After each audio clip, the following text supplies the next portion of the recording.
Hello everyone, good morning. তারপর বলো কেমন আছো তোমরা? নিশ্চয়ই খুব খুব ভালো আছো আর সবসময় ভালো থাকবে, সঙ্গে আমিও ভালো আছি।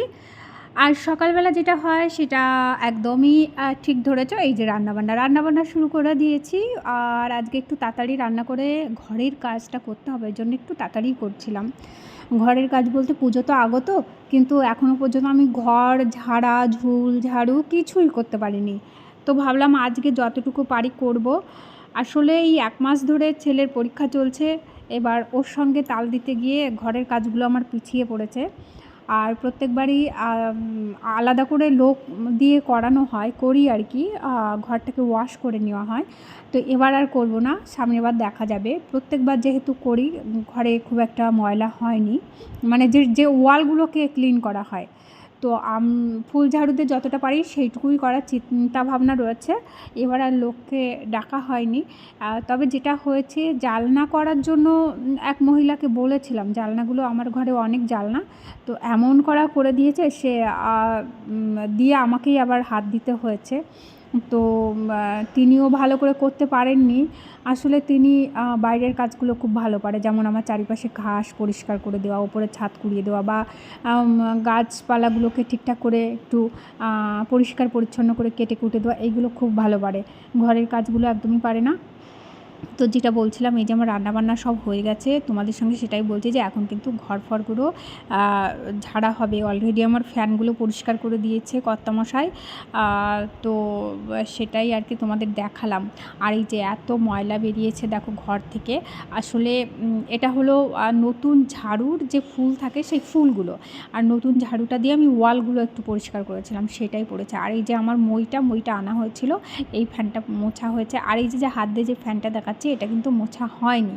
তো সেটাই বলছি, আর এটাকে তো ওপর দিয়ে মুছলে হবে না, এটাকে পুরো খুলে মুছতে হয়। সে তো পরে দেখা যাবে।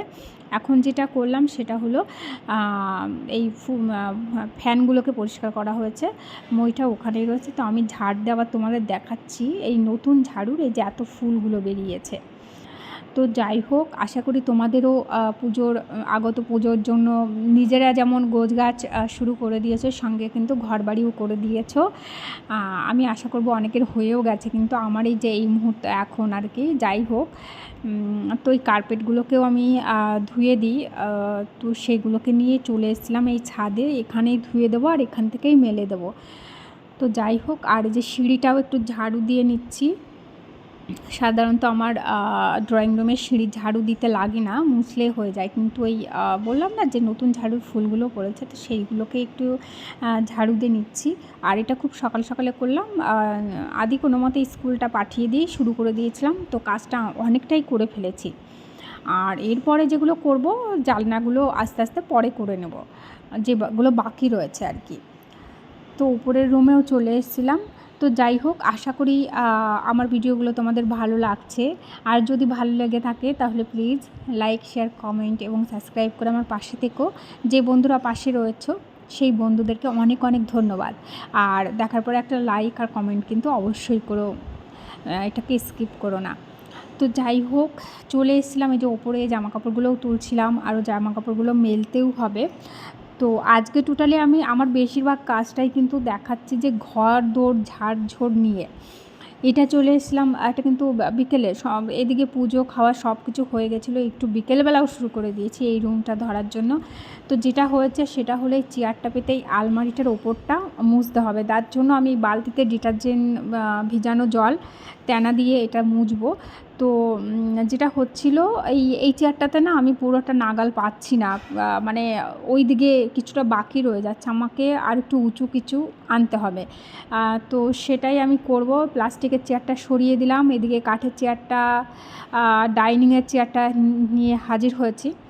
তো বুঝতে পারলাম এটাতেও হবে না, তো এর ওপরে আমি আবার ছোটো যে স্টুলগুলো হয় সেই টুলগুলো বিছিয়ে নিয়েছিলাম, তাহলে অনেকটা লম্বা হলো।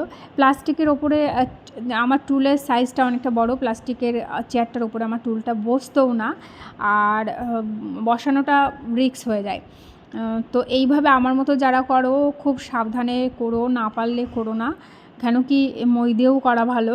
অনেক সময় যেটা হয়, চেয়ারগুলো পায়াগুলো কিন্তু এতটাই ছোট থাকে যে অনেক সময় উল্টে পড়ে গিয়ে অ্যাক্সিডেন্টও হয়। আমার এক নিকট আত্মীয়র এরকম হয়েছিল।